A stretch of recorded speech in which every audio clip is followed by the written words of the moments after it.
For a Chevy car, truck, or SUV, go see my friends at Apple Chevy in Tinley Park. With over 500 new and used vehicles in stock, they have what you're looking for and at the lowest price possible. Go to applechevy.com.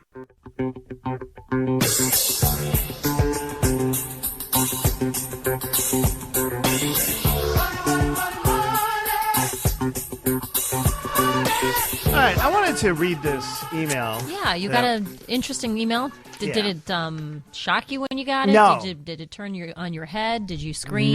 No.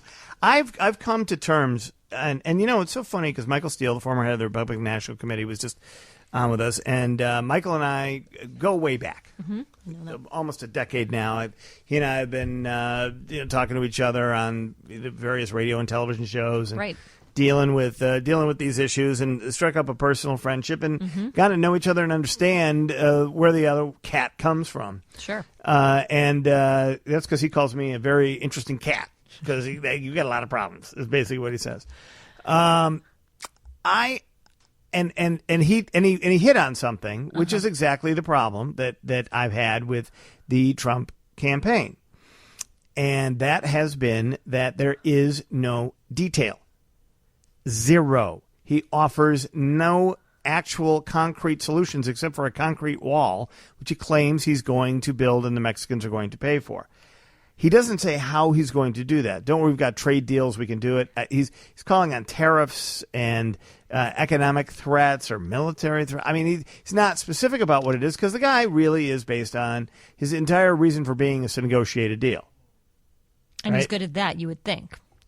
You would think that, but if you read the stuff about him that is written not by him, not just in his own book, The Art of the Deal, right? Like his, nice plug. There are a number of deals he's gotten involved in where he tried to negotiate his way out and he couldn't. So the banks negotiated for him because they didn't want to lose all the money that he had bet of theirs. A lot of in most of these deals, he's not using his own money; he's using banks' money. But ultimately, he's been successful with those deals. I'm sure there are some who could say, no, they didn't work out. But look at where he's gotten to be 133rd on the Forbes, most wealthiest Americans. Right. I mean, what he says about his brand, too. I mean, of his $10 billion in net worth he claims to have, somewhere around $6 billion of it is in his brand, he says. Forbes doesn't include that part. Right. He's on as paper. Much high. They don't price it as high or value it as high as he does. Right. Because the brand itself this could. I know what you're saying about the political brand is through the roof, clearly. But the actual retail brands now may not be. And it'll be interesting to see what happens to the hotel chain and to the Thai business and to all the rest of it on the other side of this, because he has become a controversial character, right? Mm-hmm. So we'll just have to see where that all breaks down at the very end. But in the meantime, even when you read the way he's done business and deals he has done that have gone the wrong way, the Plaza Hotel deal is a very famous one in New York City. He overpaid for that, $400 million for that, because he needed to have it. Then he sold it for $325 million and claimed it was one of his greatest victories. That is, by the way, if you're not good at math, a $75 million loss.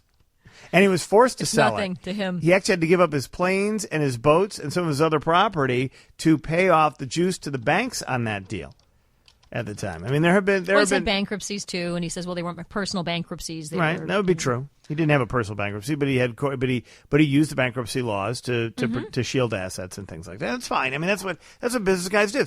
And I guess so. Let me just read this email very quick. This guy named Elmer, actually from Piatone. Oh. And he writes, I've been a listener for years and glad that you're on 720. Well, thank you. There we go. That's a nice open before he tears you apart. Yeah. I can feel it coming. Well, it is sort of. About Trump, I am voting for him. I think we have been taking down the pea patch, PEA, like the vegetable pea. Picking for peas. Mm-hmm. Or what is that? Is that whatever it is? Yeah, you take them off the vine, right? Yep. The little peas. By politicians, taking down the pea patch by politicians for years. Why not have a businessman who was very successful take a go at it? Mm-hmm. Can we do any worse than we have had in the past? Well, he's got a point there. you can again. I'm going to tell you. I had a marriage counselor once say to me, "You can always get worse. You can always get worse. No matter how bad you think it can always get worse, and it can." And let me just tell you something. Well, I'll get to that in just a second. Then he goes on about Sheriff Joe. He likes him because I was taking a shot at Sheriff Joe, who's another guy who's got a lot of opinions, but does not have a ton of fact base behind him. As a matter of fact, the guy's fought off lawsuits day in and day, federal lawsuits day in and day out of his run in Maricopa County. I mean, But he's certainly a guy who comes up with solutions. You may not agree with the solutions, but he does. But then come the up solutions with answers. get taken away by either the state or the federal government around him, and then it costs the people of Maricopa County money to have to go defend the guy that came up with something that was unrealistic to begin with. He's a perfect example in microcosm of what has happened. Just go ahead and read. I mean, don't just look at the headline. Look at the story. Okay, All right, I'm sorry. let's go. I'm fighting in the middle of Elmer's email here. Elmer has to say. I do not want to fight during Elmer's email because Elmer's making a point here I want to pay attention to. Look at our state. You got Madigan, Cullerton. They've basically been governing for 25 years or so. And look at where we are. School districts broke. CPS is upside down. Mm-hmm. And then to Daley Jr., he gave the city and then he uses an expletive here that I can't quite share with you. But on the radio. But I know what he means. Okay, he gave the city a fixing that the city will never recover from. Then he goes on about he's right about that. I mean, I think that's the fed up part is where a lot of people are coming from. And what do these guys do? They if you cut a deal to pass a budget, they raise the taxes, they borrow the difference, and they just keep doing the same. Mm-hmm. By the way, he would. Speaking of, and then just as a aside here, he says that we need to get Violetta Padramatic's picture up on the website because she sounds so youthful. It says youthful. You know, I read that email too. He butchered my spelling. That's okay. A lot. Who doesn't? Okay, and then he put youthful though in air quotes. Yeah, well, yeah. You do. No, not just air quotes. These are actual quotes. You sound sweet. Violetta. This is when. Oh, right. See, now, okay. In this era, this is what we call a quotation mark. See, the millennials, everything's an air quote to the millennial. This is where it came from, Violetta. That's the quote on the. That's what it is. That's why he said she sounds youthful. She's youthful. She said air quotes. She is youthful. Mm-hmm. She is indeed. Yeah. Anyway, we'll get your picture up on the website. Why don't you just tell him to go to WGNradio.com and watch the entire show? Oh, no. That's not necessary. I do not want to suggest that. We don't encourage that. Yeah, you know, that can be. Do they have a camera on her feet? That'll be the next question. Oh, God. Oh, my God. This isn't Fox. That's what happens. I'm just seeing this stuff happens. Yeah. This is. We need you not to wear a hat, honey. All right, anyway, that's not the point. All right, so I just want to say to Elmer in Piatone, yes, and a lot of other people who feel the same way. I think that's the reason I read this because I think that Elmer is emblematic of an entire movement of people who believe that this is exactly it. Give it to the business guy. He's not feeding us a line of lies and BS that all these other politicians have been doing, and he speaks about it and he's going to do something about it.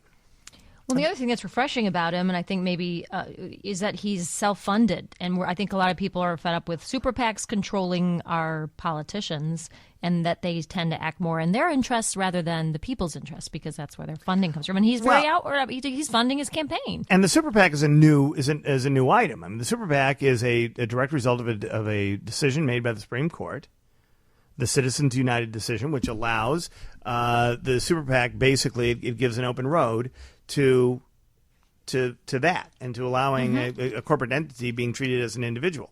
And so it's a very, very, very, very, for political purposes and campaign finance purposes. And that is, that has led to the rise of the super PAC. And my sense is that the super PAC may eventually go away. It may eventually go away. But the problem here is this, that I like the idea of individual funding of politicians because that tells you that they're able to appeal to individuals, many of them, and especially when you have low thresholds as you do in politics, where it's only a couple $1,000 you can give to a politician based on the cycle, for federal elected office. That means they have to have a lot of people raising a lot of money. Now, the super PAC's taken some of that away from it. It's a little different with that. It's taken some of that away from it. I prefer the system where you have to have a lot of people giving you a little smaller money. Amounts of money. smaller, and I'm doing it with air quotes now, Violetta, smaller amounts of money. So because that means that you have that you're building a grassroots support. It's the same reason that I like the Iowa caucus system, because you have to meet individuals where they live. A guy like Donald Trump can wage an air war. He uses free media, which means he doesn't have to pay for commercials. He goes on all these news channels and uses that because he is so dynamic and verbally aggressive and bullyish and all that. The people they're entertained by him, and so it means ratings. So these networks they pander to him to get his attention so that he will come on with them. So he's got that. But if he can buy his own way, the problem is the one thing about the president of the United States, the president of the United States doesn't get his own way.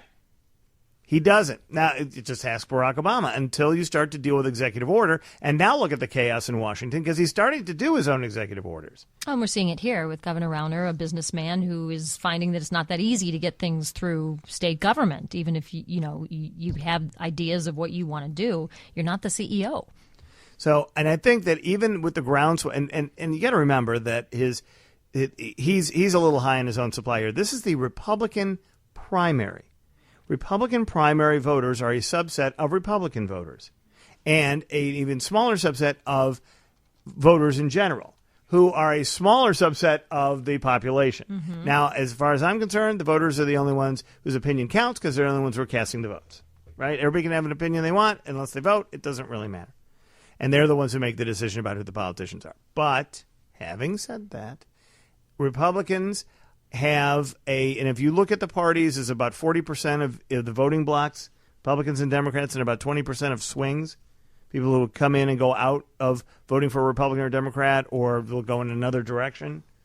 So he's getting roughly, let's call it 40% of 40%, because the Republican primary voters are only about 40% of the total and Republican he'll need voters. more in order to be electable in the general election, right? Right. I mean, he's going to need to sway a lot of people, but still, he's so far ahead of his nearest competitors in all of these that it's starting to look as if it's inevitable almost that he is the candidate. So if he becomes the candidate, then the question is, where does he move? Does he stay where he is, or does he start to move, and does he disappoint his own base by doing it? The base is reacting not to any detail. He has no policy other than he's going to build a wall, and he's going to fix everybody who's ruining America. He's going to fix the Chinese. He started to throw the Japanese in a couple weeks ago into this. Now he's throwing. He came into it too. I didn't hear that. Yeah, he's throwing the Japanese under the bus now. The Mexican government, the Mexicans are coming across the border and all that sort of stuff. And now he's really going to give it to ISIS and all that. But how's he going to do that? How does he do that?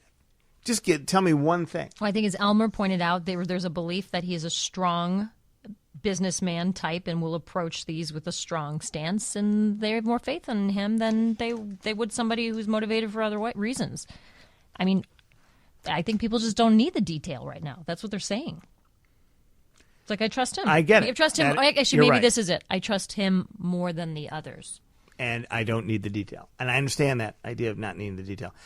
I still need the detail. And I think it is responsible for the people in our position who have always held, at least as far as I know, the people that our progenitors and ourselves in our generation of this, ask power brokers and politicians to give us details and to tell us the truth and demand the truth. And Donald Trump his own followers do not demand the truth from him, because he so often doesn't tell it. But either about his own past as Michael or Steele whatever. pointed out, so often you hear the details or what seem like details, and then they go about their business and do something completely different once they're in office. And they're not answering to the people; they're answering to the people who are giving them the money. But if you're going to make a promise, aren't you supposed to tell people how you're going to do it? I don't think that people care in Trump's case. They don't care. Okay. They don't care. Right. They want him. Yesterday he was asked. Wait, you know what? Let me get to Violetta here, and then we'll. I want to see if we can find this, because yesterday he was asked if all of this philandering in the past is really a problem. I know you've been asking about that. And he goes, "I don't care. They don't care. I don't care." It's true. They don't. It's like Clinton. It was like it becomes a big deal. And Republicans were all over Bill Clinton and how horrible he is and all that. Big and, news. And with there was like a woman outed every week, it felt like. Right. And Donald Trump's like, oh, who cares? Yeah, and his wife actually gave an interview to Us Magazine, and Melania, and just said, I'm not going to get political, but I'm not going to try to change my husband. I realize his past, and that's okay. That's the way it is. I'm not going to try to change him. They don't care anymore. Even the wife doesn't care. Why should we care? I don't.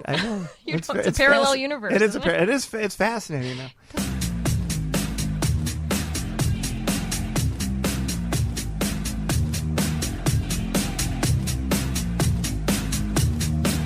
It was a very insightful letter, I thought, Ro.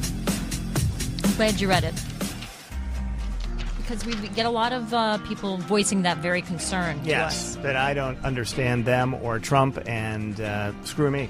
Mm-hmm. And is that what they say, or do they use a different word? Sometimes, yeah. And I wanted to share their opinions on this because they're listening to me prattle on about Trump. They might as well listen to them prattle on about Trump. Now, one of those big things in especially Republican politics is the issue of abortion, right? Pro-life and abortion, and Trump got he obviously has over the years shifted his opinion on this. He said he's personally pro-life. He said he was very pro-choice, quote, air quotes. But he's pro-choice, but he's personally opposed to it, which is what a lot of I think a lot of people are like that, but I think a lot of people are also, a lot of politicians take that position. But there's a litmus test in Republican politics to being absolutely devout to the notion of pro-life, right? Mm-hmm. And yet, listen to this. He got in a fight with a reporter yesterday about this. I saw this. This is pretty. Gosh. This is pretty good. Yeah, this is pretty good. Look, I'm pro-life, but that's their opinion. And if they want to do that, hey, all I can tell you is this. As you know, I'm pro-life. I've been pro-life for a long time. In 1999, you said you were pro-choice in all respects. And I said, what did I say? You didn't read it. Read the full statement of what I said. Read the full statement. No, you're not reading the full statement. Go ahead, get out the full statement. Read it. Tim Russert followed. I know. I remember Tim Russert very well. He was a friend of mine. He was a good man. No, but read the full statement. My question is what. Okay. Look, they have their choice. They can do what they have to do. I'm pro-life. They can do what they have to do. There'll be many people that will be voting for me. That I can tell you. That's how he ends everything. So it kind of drowns him out. Yes, but the point is that the next question, which he's not answering, is would that be an issue for him with Supreme Court justices? Oh, that's interesting. Yeah. There's one area where the president definitely has some sway. Exactly. So the question is, where does he stand on that? A lot of people will be voting for him. He's not going to answer it, and he doesn't want to answer it. There's been an open letter from the pro-life leaders saying that they would like everyone to support anyone other than Donald Trump because of that stance. So that becomes the big They're question. like, he's not pro-life. But They told this letter. They outline how he isn't. There are real hard structures in the Republican political system here that he is going to have to overcome. So far, he's been flying over. But there's a ground game, and the question is, can he do that? Or is he an automatic, no matter who, could Bernie Sanders beat Donald Trump? Could Martin O'Malley beat Donald Trump? And nobody even knows who Martin O'Malley is. That's the point.